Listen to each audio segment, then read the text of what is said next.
What's up, everybody? A couple weeks ago, I gave you guys a link to a poll to let me know what you thought should be buffed in the upcoming balance patch. Now, we already did fire, water, wind, light, and today we're doing dark. Of course, the balance patch already came, so some of these things that you voted on may have already been buffed in the balance patch, but I thought we would do it anyway, so let's get it started.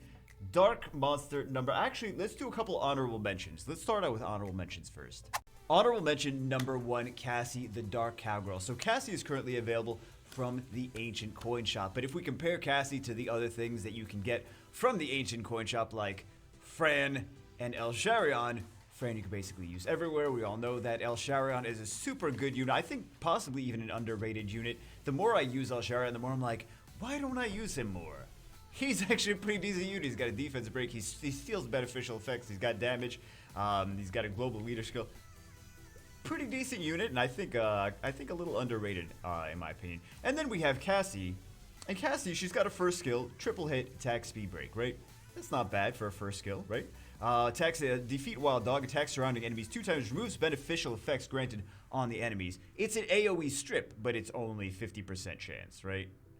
Only 50% chance. Also increases attack bar by 10% each when you land a critical hit. So it's an AoE strip with turn cycling. I mean, this is... On paper, this is a great skill. AoE strip, and she increased her attack gauge?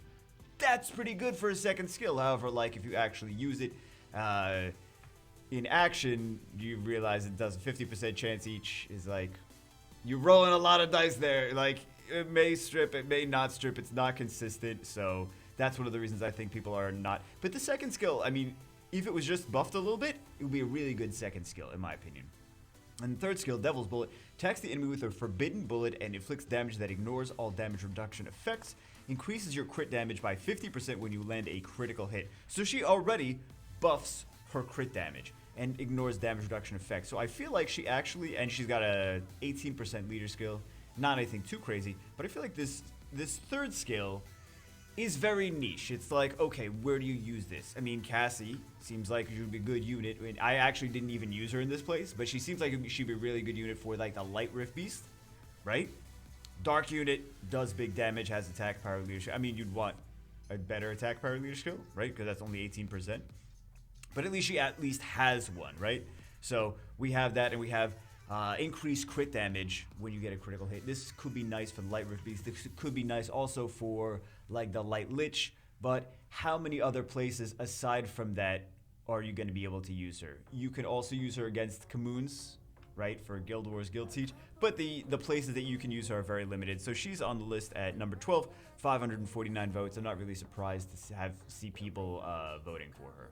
Honorable mention number 2, Grog the Dark Dragon. This used to be a thing that people would complain about getting buffed all the time. They'd be like, buff Grog, buff Grog, buff Grog. He got a couple buffs since then.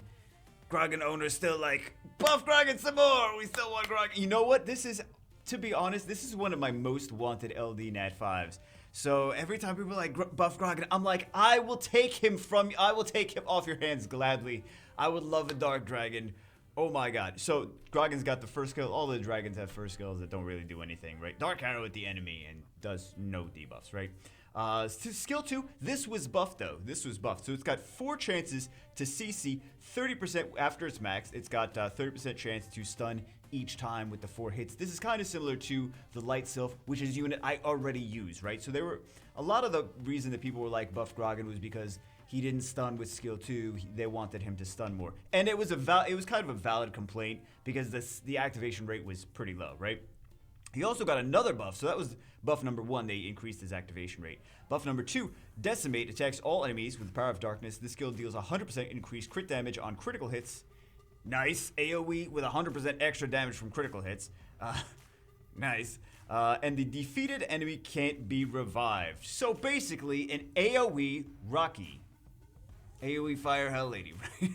pretty awesome. In my opinion, pretty awesome. He's got an AoE, extra damage, enemy can't be revived. That seems really good to me, right? And he's an attack type unit that has decent attack power. Okay, we're off to several really good starts. Leader skill increases resistance to ally monsters. Who gives a damn about that? Speed or attack? Those are the leader skills. leader skill could be different. Could be a better leader skill. Like Zaros makes more sense as far as leader skill, right? Attack power monsters, and he's an attack type unit. This is resistance leader skills for like things that like revivers, right? That's the units that should have resistance leader skills. So, or like Guild War and Arena defense units. But he's not a Guild War defense or Arena defense unit. He's an aggressive offense unit. He's like an Arena offense unit. So, I still like Grogan, but this is you guys' list. 556 votes. He's honorable mention number 2. This leader skill needs to be changed, but at least he's an attack type monster that has good attack. Makes more sense than the Dark Valkyria, right? Among many other things. And he already got 2 buffs. I honestly, I don't feel like he really is one of the most needing of buffs. But again, you guys voted on the list, so it is what it is. Number 10 on the list, Gina, the Dark Mystic Witch. So I think I had a little part to play in people wanting Gina buff because I just did a video a couple weeks ago on Gina. Island Grown challenged me to build Gina, and she basically did nothing. So I feel like if we didn't do that video, she wouldn't be on this list, and probably Grog would be number 10 on the list, right? Something like that. So anyway, she's got first skill, continues that. She's not a very exciting unit, but yeah, I think that's why that's fresh on people's minds, right? Continues damage here, moves beneficial effect here. It's only one beneficial effect and blocks beneficial effects. I mean, that's got a couple uses, but she's basically like a budget. She really is a budget Hathor. Skill 3, attacks 4 times by summoning thorny bushes to make them fall asleep for 1 turn with a 50% chance each. So she really, 50% chance to fall asleep, 1 turn sleep, no attack age reduction. So she's a budget Hathor, and she's resistance by 26%. Not as good as Hathor. Not the strip all beneficial effects and sleep like a Hathor does. And then this is just continuous damage, not like the attack. But she's basically like, she's literally a budget Hathor. This is as close as you can get to like a super watered down Hathor. Gina, number 10 on the list with 561 votes. Number 9 on the list with 586 votes, Dusky, the Dark Jack-o'-lantern. Now, something I noticed today, Dusky has 420 defense. I feel like that number would be more suited to Smokey, who has 436. Hey, listen, some of you really appreciate that joke and LOL'd at that. Most of you didn't and just facepalmed. Anyway, let's get to talking about this unit. Dusky, it's not a unit that I personally like too much. He's got a passive, if he doesn't attack on his turn, he'll put up a shield. Some people have used him as kind of like a budget, weird kind of Gani Hathor counter, because you can't really reset this, and as soon as his attack age fills up, your whole team gets a shield, right? So I really haven't played around with too much like that, but he did get buffed at I don't remember, like 2-3 balance patches ago, something like that. But really, like I said, I have not played with him since then. He really doesn't appeal to me too much. He does damage based on speed. He does extra damage when he's got this shield though, which is nice. If he uses skill 2, or if he's CC'd and doesn't move, then he will proc this passive of shield, and it can be quite annoying, especially against Gani Hathor users apparently. But like I said again, I haven't tried him. Dusky, the Dark Jack-o'-lantern. I mean, he does buff his crit rate, he does buff his speed, and he does damage based on his speed and buffs his damage too. So he can do some decent damage with that. But I don't know. He's just never been something super fun to me. And then resistance in dungeons, like that's basically you should just not have a leader skill at that point, because there's no one using this, right? There's like one person. There's one person that's running a quad pumpkin Necro B10, and they're like, I'm gonna use resistance. No, they're still not running resistance. I don't know why anyone would run the resistance on there. Maybe someone that's like level 34 or something like that. I don't know. But anyway, Dusky, 586 votes. I'm not really a fan of Dusky, but I know some people are. Some people would disagree that he shouldn't be on the list. For me, I don't know. I'm gonna bow out of this conversation because it's not really a unit that I use.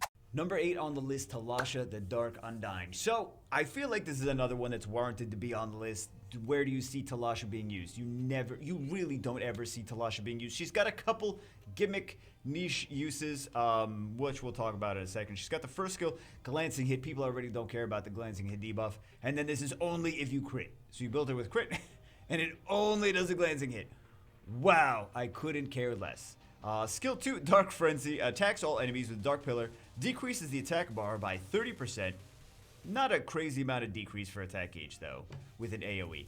50% chance, too.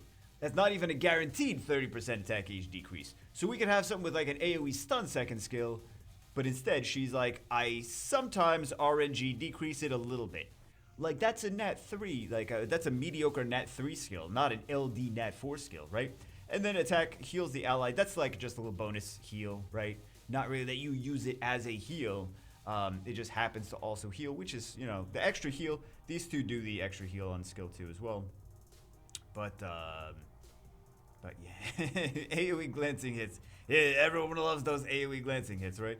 So yeah, not really too, there's just too little on this skill. For an LD4, like when you think about LD4s, you're like, I want my LD4 to be like really good. I know she was a Hall of Heroes, right?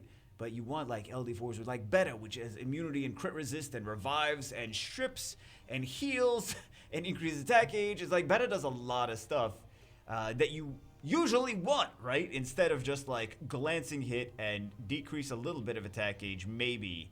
And then this is revives the dead eye with little HP, grants a turn instantly. This is kind of a niche skill. You could use that with something like Leo or, you know, Ramagas, right? Where you'd want them to be alive with a little HP, or even Trevor, right? You want them to be alive with a little HP and gets turned instantly to, you know, Ramagas could one-shot after that. Leo could ignore defense after that. But it's just like a niche thing. And then you got a defense leader skill. This I actually think is more useful because you could use this with Bulldozer in like Guild Wars and Guild Siege. So I feel like she's actually has more usage than, and then she's got this HP balance. So Adne actually has more usage than Talasha, to be honest, because you don't really see any super meta defense-based dark units. I'm trying to think of super meta defense-based. There are defense-based dark units, right? But like none that are like so meta like Bulldozer. That's what I'm trying to say. You guys are gonna be like, what about the Dark Frankenstein? Don't get me started about the Dark Frankenstein. Listen. Don't get me started about the Dark Frankenstein. It's not as meta as Bulldozer, right? Bulldozer's like, it just works, right? And you got that 40%. So this one will do more damage with Bulldozer based on that leader skill. But this is just, it's not enough, right? If they want to make her a meta reviver, then something else. then something else. Wow. She needs a buff, right? She needs a buff. Maybe like a passively revive or something like that. Because we see Tyrannus is the things that have revive mechanics are passives. Those are the strong revivers. Everything that doesn't have passives is like people are asking for buffs because they want the revive. Vanessa, revive passive, very strong. Samantha, revive passive, very strong. Pern, revive passive, very strong. Tyrannus revives himself passive, very strong. He's a reviver, but he also does damage, and he's part of his passive is he revives himself, right? So in this meta, we need any revives to really be like activate passively or something to counter Cleaves, because she's just gonna die, and then what happens? Then she just dies. Other units die, and then like she needs to get a turn, so she needs to not get CC'd or killed in the meantime until she gets her Dark Return off, and it's just a niche thing, right? And it's an LD4. You want LD4 to be usable more than just a niche unit. So yeah, I feel like Talasha definitely, and her base speed is nothing too crazy, so I feel like she definitely deserves to be on this list at number 8. Number 7 on the list, 603 votes, Jaara the Dark Phoenix. So Jaara can be most closely compared to Perna, for example. Well, Perna also, the Dark Amazon. You can compare Jaara to the Dark Amazon too, right? Squishy, big damage unit. Same first two skills as Perna, Arcane Blast, Flame Nova. This one is a different name, Dark Nova, but it's basically the same skill. More HP the target enemy currently has, larger the damage becomes. Where it differs though is third skill and leader, right? Attack power, really big, 44%, biggest dungeon attack power leader skill that there is. And then we have this one, resistance 55. Resistance! Wow, let's speedrun dungeons with that resistance. Oh no? No? Okay, yeah, no. So, resistance leader skill, not very exciting. It's, again, anything with like a resistance leader skill shouldn't be an attack type unit. It should be like a supporty, tanky, revive cleanse kind of thing. It shouldn't be like attack units with resistance leader skills. It doesn't make any sense. So that just right off the bat doesn't make any sense. Fiery Path passive. Remember, Perna revives himself or herself or whatever. I didn't check. Listen, I didn't check Perna's Phoenix bits. Heals allies 10% every turn. Revives with 100% HP. Right. So effectively double that 1, 2, 3, 4, 5 max HP. Basically 25,000 HP unit. Crazy, right? This one less HP also doesn't revive as part of his passive. Leaves a branding effect for 3 turns. That's not bad when you attack an enemy with any skill. When you defeat an enemy during your turn, the enemy can't be revived during the battle, and the cooldown time of Dark Nova will be decreased by 1 turn. Okay, but this is more like a Dark Amazon. Like, I feel like this is similar to a Dark Amazon. Like, Bagel, what? Yeah, I feel like it's similar to... I don't even know where the Dark Amazon is. I don't even know what account we're on, actually. I'm going to eventually find this Dark Amazon. Boom, there's Dark Amazon, right? Mara. So Mara does damage based on enemy max HP, like they all do. Can't be revived if the enemy's kill with the skill. Can't be revived if the enemy's kill with the skill as well. And at least a Guild War attack power leader skill. So you could use her leader skill in Guild Wars, which is usually where you use Mara anyway, right? If you want to build Mara. But Mara and Jaara, I just noticed Mara and Jaara. They have a thing for like dark units that kill things without them reviving. So I mean, you could kind of consider Mara and Jaara to be very similar, which is not what you want from a Nat 5, an LD5 to be like, oh yeah, this LD3 is very similar to it.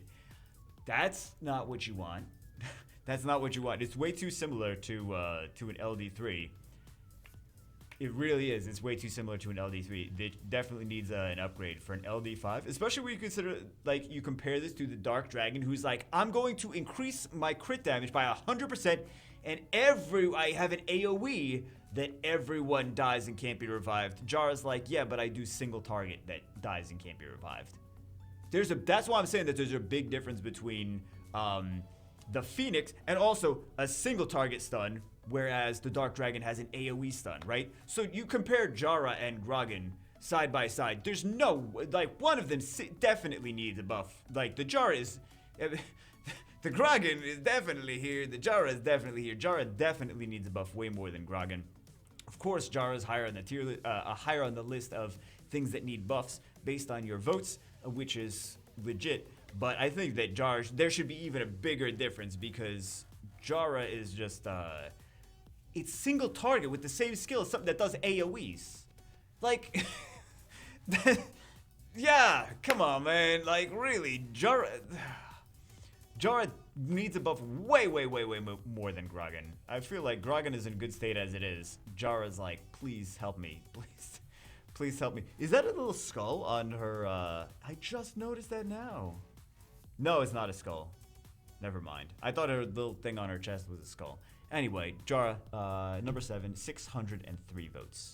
Number 6 on the list, very surprising actually, Lydia the Dark Polar Queen. First off, my first complaint is Lydia compared to Jaara. Jaara needs a buff way more than Lydia. I'm just gonna be honest, Jaara needs a buff way more than Lydia. I am two ways about this Lydia though, being on the list. Number 1, she's a really good unit. Number 2, like, I can kind of see where some people may think that she needs a buff because, I mean, she is a good unit though, but it takes a lot of stats to build a good Lydia. Like, a lot of stats. Like, you cannot build a good Lydia early game. Like, she's a great counter cleave unit because she can just blast the enemies into oblivion, right? She can take damage and then she can be like, okay, she's like a rubber band, right? Like, it's like throwing a chainsaw at a rubber band. Like, you better break that rubber band, or like a big rubber band though. It can't be like a chainsaw and like a little tiny rubber band. It's gotta be like a big rubber band. Like, you better break that rubber band with the chainsaw, because if you don't, I mean, you should easily be able to break a rubber band with a chainsaw. But if you don't though, that chainsaw is gonna come back and hit you in the face, and that's not gonna be fun. That's Lydia, right? That's Lydia. She's like a very strong chainsaw-proof rubber band. Well, if you ruin her badly, she's not chainsaw proof. The chainsaw just goes right through her. But if you ruin her good enough, which is hard though, it is hard to get all that. I have Lydia on Age the Server. it's hard to get all the stats that Lydia needs because she's very hard to rune. She needs very premium runes. She needs a lot of efficiency overall. So that's why I think maybe a lot of early to mid game players are like, I don't know what I'm gonna do with Lydia. I mean, you could at the very least, Lydia's a great shield will cleave unit, right? That's kind of the thing. She does so much damage with this skill. Between the skill 2 and her passive, she's such a good counter cleave unit.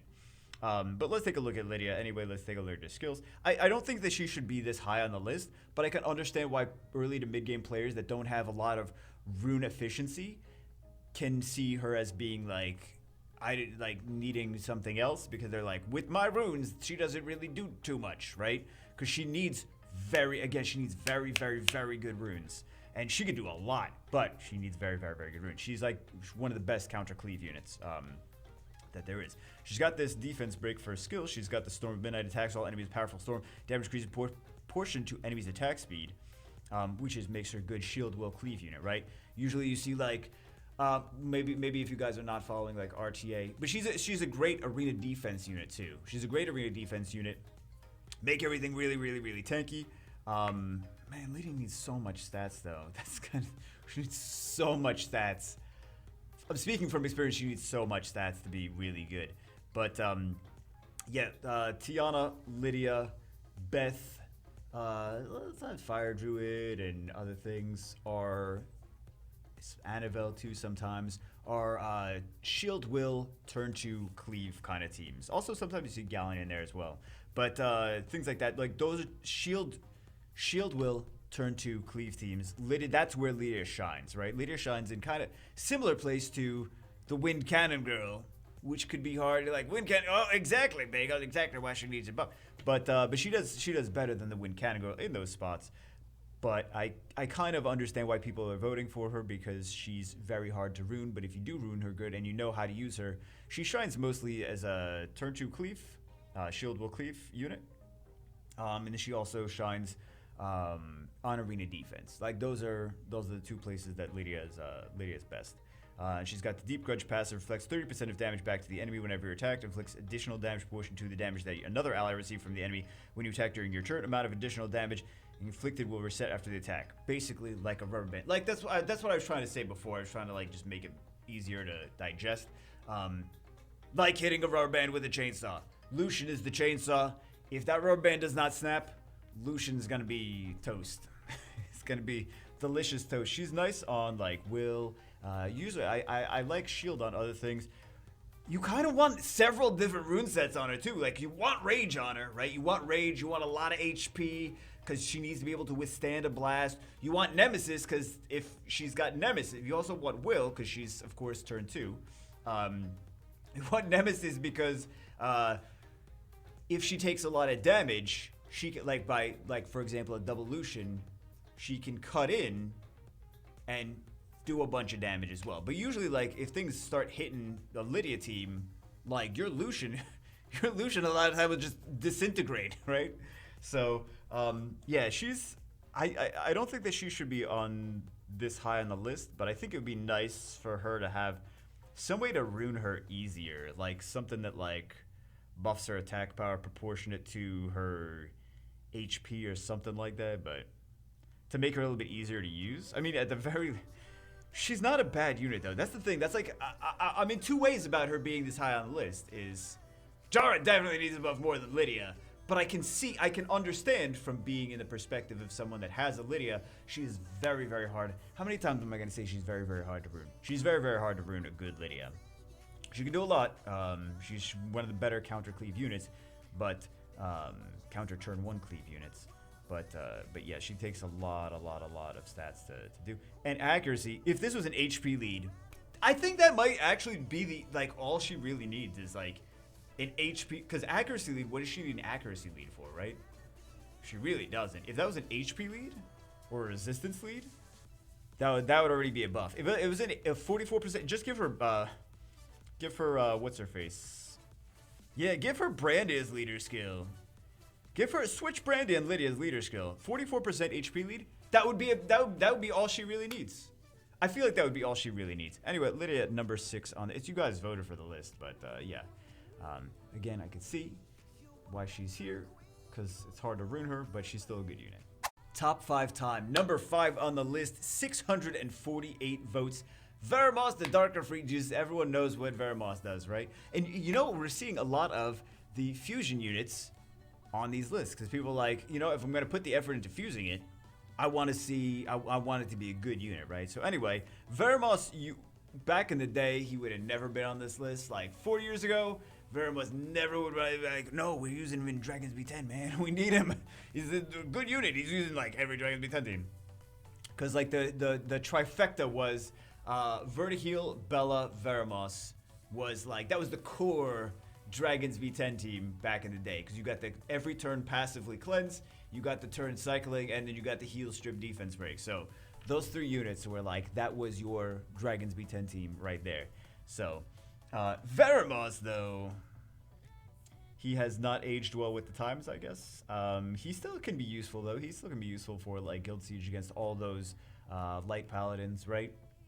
Where her provoke is basically useless. It just comes off every turn. You can do the same with the Tetra, though, the mermaid. But anyway, Veramos, skill 1 based on speed. Does a dot, not bad. Skill 2 AoE, stun, not a crazy chance to, well, it's got a 60% chance to stun now. Damage proportion to my max HP, which is odd because he's a support unit, and his base defense is pretty good considering. But if you take a look at other things that are based on max HP, like, where are you?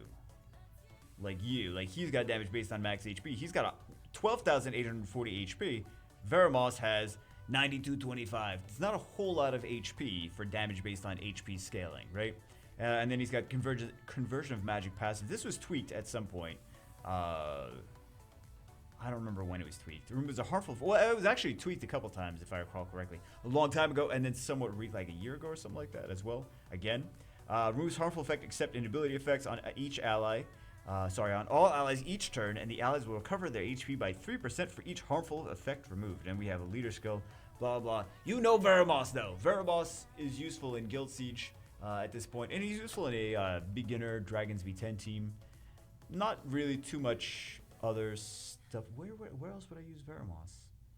I didn't even build Veramos in some of my alts, though. So I don't know what they could possibly do with Veramos. I mean, he's a fusion unit. You don't want to make him too crazy. Maybe a little something. I don't know really what. Maybe a little something extra for the passive. But I don't really know what for Veramos. Good old Veramos. Man, I haven't taken a look at this monster in a while. This brings back memories. I don't play with Veramos at all. I don't play with Veramos. But maybe that's an indication of like, oh, maybe he's a little, hasn't aged well. Right? Because right now everyone's like, oh, just use Fran, right? Why would you fuse Veramos? Just use Fran. She's easy to get. Ancient coins from events. Get the Fran. Use the Fran. Boom. You got immunity, and you got a heal, and you got attack power buff, and you got everything you need. Just use Fran. Fran Lauren basically made Veramos, even for early game, made Veramos kind of not a thing anymore. It's just it's the Fran effect, man. They made Fran so good and Lauren so good that everything in comparison to them is like, what do you need this for, right? So anyway, Veramos, number 5 on the list. Let me know what you think Veramos could use as part of his passive. Don't be ridiculous. Don't be you're already thinking of ridiculous things. You're like, he should bomb all of the enemies AoE as part of his passive every turn. Maybe not that. Maybe not that. Look who it is, number 4 on the list, Han, the Dark Ninja, who actually just got a buff in the last balance patch. He's got more turn cycling with skill 3, so he actually gets another turn after he uses that. Plus, he's got a defense break as well. Actually, those were the only 2 things. Skill 1 same, skill 2 same, and this is just like a little bit extra attack gauge increase and a defense break. It was that easy to make Han owners happy with Han. So really, this is voted before the balance patch. This was not voted for like this week. This was voted for before the balance patch. That's why he's this high on the list. But really, this is kind of invalid now because like he shouldn't be. There's another thing that should take its place. I'll discuss that at the end. But yeah, Han is fine now. Han is usable. It didn't really take much. He turn cycles enough so he has a defense break and 6 hits. When he gets a turn, he hits 4 times with a defense break and then 2 times and stuns. And he cycles a lot, and he's got a speed lead, and I'm happy with Han, man. I really am. I think that's all he really needed. A little more attack gauge and a defense break. And that's what I said. I said this in previous videos, and Kanto's did it, and then everyone's like, oh, we can use Han now. It was so easy. It was just that easy. Anyway, technically on the list, but he was already buffed, and his buff is good, and he shouldn't really be on here. But the list was done before the balance patch. Number 3 on the list with 718 votes. This many people really want this Dark Epicon Priest buff. So, well, I mean, what does she do, though? She really doesn't do she really doesn't do anything. Okay, so she's an HP-based unit. LD 4 star. Sorry, LD 3 star. Sorry, LD 1 star. What I meant was she does this damage based on max HP.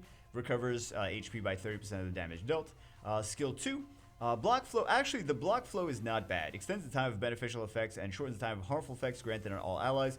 Recover the HP by 10% each. Recovery amount increases by 5% for harmful effect or beneficial effects granted on all the allies. This is actually not a bad skill. I think block flow is pretty decent. But it's not really about block flow. It's about her third skill. So, Soul Control recovers your HP by 100% if the enemy you attacked dies. But she's not a DPS unit. But she's not a DPS unit. What are you doing, Rasheed? Oh my god. It doesn't make any sense. Like, why? Oh my god. She's sitting here. She's by Chloe. Chloe's like, I immunity and invincibility and heal everyone. Well, I mean, Rasheed heals with skills. Rasheed's skill 2 is fine. Iona's like, I revive and increase defense of the ally that I revive. Rasheed's like, I'ma kill things and heal when I kill, but I'm not really gonna do any damage when I attack them. Oh my god. Rasheed is like sitting there throwing like unicorn stickers at the enemies like, die, I need the heal. Why, Rasheed, why? Oh god, oh god. She might as well not even have a skill 3. I mean, she's not a good unit. Even for a 3-star, it'd be nice to see something useful on her. I don't know what they could do a lot of things with it. Just take this skill 3 completely off and do something else. Just completely, just not that skill and put something different that's not that, right? Just, you know what? Copy Bella's skill 3 and just give Rasheed Bella's skill. I'm half joking, but I'm also not joking. Like, or something like a passive that like gives her, you know, maybe a passive where like at the beginning of the match she gets a crit resist or whatever, or if she gets attacked she gets a crit resist, or I don't know, something to counter like the crit meta, right? I feel like she could be maybe some kind of increased chance of like similar to Molly or something like that, increased chance of landing a glancing hitter. I don't know, some kind of passive, maybe some kind of passive. That's what I'm thinking for Rasheed. Something crit resist, anti-crit heal when you get hit, something like that. I don't know, but she's not good. Yeah, that's what I meant to say. She's not good. Number 3 on the list, 718 votes. She deserves to be here. Number 2 on the list. This is actually surprising to me. However, I don't have this unit, and I have never played with this unit. I have never even fought against this unit in any Guild Wars or Arena Defense or anything ever. So I have no experience with this unit. Dragunov the Dark Sniper. This was voted for 839 times, so he's number 2 on the list. He just seems like this is way too high for him on this list. Like, if he should be on the list, I feel like he should be lower on the list at the very least. But anyway, let's take a look at his skills. He's got the same skills as the other one. Just ignores all damage reduction effects like shields, defense buffs, invincibility. Hidden aim pose, strikes the hidden aim pose. The other ones that people don't really like too much also have the hidden aim pose. So I guess take that into consideration when we're thinking like, how good is he? Is that people already don't like these ones too much, and you get the third one that has the hidden aim pose. Increase the chance of receiving a glancing hit by 50%, and the damage dealing to an enemy by 200% if you're attacked while in this pose. The hidden aim pose disables after you attack on your turn, and then he's got this reloading passive where he stays in the pose after he kills something, right? Stays in the hidden aim pose. Increase attack bar by 50% when you defeat an enemy in the pose.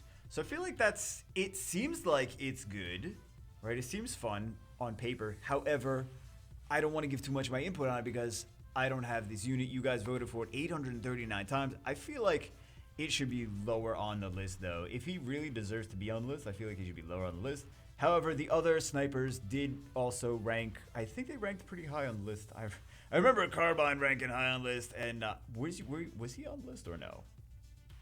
But this guy's actually has 15 less speed than the other ones too, and these ones were not too many people building these, and they even have 112 speed compared to his 97 speed. Again, I don't have him. I haven't played with him, so I can't really give too much of my opinion. He seems good. Seems like it is a little high for him, but I don't have him, so I'm gonna. It is what it is. He's on the list at 839 votes. So before we get to number one on the list, and no, John is not number one on the list, there was a big discrepancy, and we should talk about it. There were some auto clickers, and you could tell which ones were like obviously like big discrepancies in like, oh, this one shot up from nothing to ridiculous very fast. And you see like the same thing, voting. You're like, this is someone who's using an auto clicker or something to continue to vote for a couple units. And yeah. So anyway, Gianna was one of them. A ridiculous amount of votes for Gianna to need to be buffed, which is either number one, someone that just like wants her to be buffed and like, I have Gianna, I need her to be buffed, and I also have an auto clicker. Gianna doesn't need to be buffed. She's one of the best LD5s in the game, so obviously this is BS, right? She shouldn't be anywhere on this list, so she's not going to be on the list because I'm vetoing that entire thing, right? From her being like one of the least voted on to her magically being like one of the most, like over 1,000 votes. Like that's not. Sorry, but that's something's fishy there. Like it was obviously fishy. Number one. And number two, but yeah, she shouldn't be anywhere on this list, and I'm not even going to put her on this list, even though technically, but it was auto clicker. Someone was using an auto clicker. And this one, someone went even crazier on the auto clicker because this was getting thousands of votes. But it was like, you could look at the data and you're like, obviously this is an auto clicker, someone voting. But see, here's the thing, like Trinity should be also somewhere on this list. But who knows where it would actually have wound up because someone was trying to fudge the numbers. They're like, I really want Trinity to be buffed. So they're fudging the numbers, right? So, anyway, Trinity should be somewhere on the list. I think that Trinity should take the place of the Dark Ninja. Dark Ninja shouldn't be on the list because he was already buffed. But I think Trinity also needs some kind of change, right? You compare Trinity to Samoth. As far as leader skills, like 33% leader skill. Like if you have Trinity and Samoth, who are you going to use in arena offense? Trinity or Samoth, right? Maybe you might use Trinity here and there, right? Maybe in RTA, if you're doing cleave and you want 33% speed leads, you could use Trinity, right? If you're trying to cleave with, if you're like, okay, my options are, like I feel more for RTA than for arena offense. But I think the biggest thing is Trinity is a DPS unit that is an HP type unit. So maybe Trinity needs a little less HP and a little more attack power, right? Because she's got all three skills are DPS skills. So that's kind of the thing there is like, and also Samoth will reset. He'll reset and come back from the dead. And Trinity's like, I don't do the reset and come back from the dead. I just do AoE damage and yeah, AoE damage. So, yeah, I think Trinity needs a little buff for sure. At the very least, a change to her type instead of an HP monster being an attack type monster, and a little bit of a buff to a little something. I mean, she's got one of the best leader skills in the game for RTA and arena, so you can't make her too good, right? You can't make her too crazy. However, could be nice to have her from HP to attack type. I think that's the number one thing that a lot of people want. And a little something extra in her skills. Like, you can't really buff this because it's all the Valkyries have the same skill. This is the same thing as Katarina, so you can't like really buff. I mean, you could buff it without buffing Katarina, but you also can't buff it without buffing Katarina. Kind of, you could. But anyway, and then this one, massive additional damage. But this doesn't do massive additional damage because she doesn't have high attack power. That's kind of the complaint that a lot of Trinity owners. But who knows where Trinity actually would have been on this list because it was auto clicker, so its results are invalid. I can't be like, yeah, Trinity got thousands and thousands of votes. Interesting that they're all from the same source. So many of them are from the same source, right? So anyway, those are just disclaimers. I think it's fair to put Trinity up at like where the Dark Ninja was at like number 4 on the list.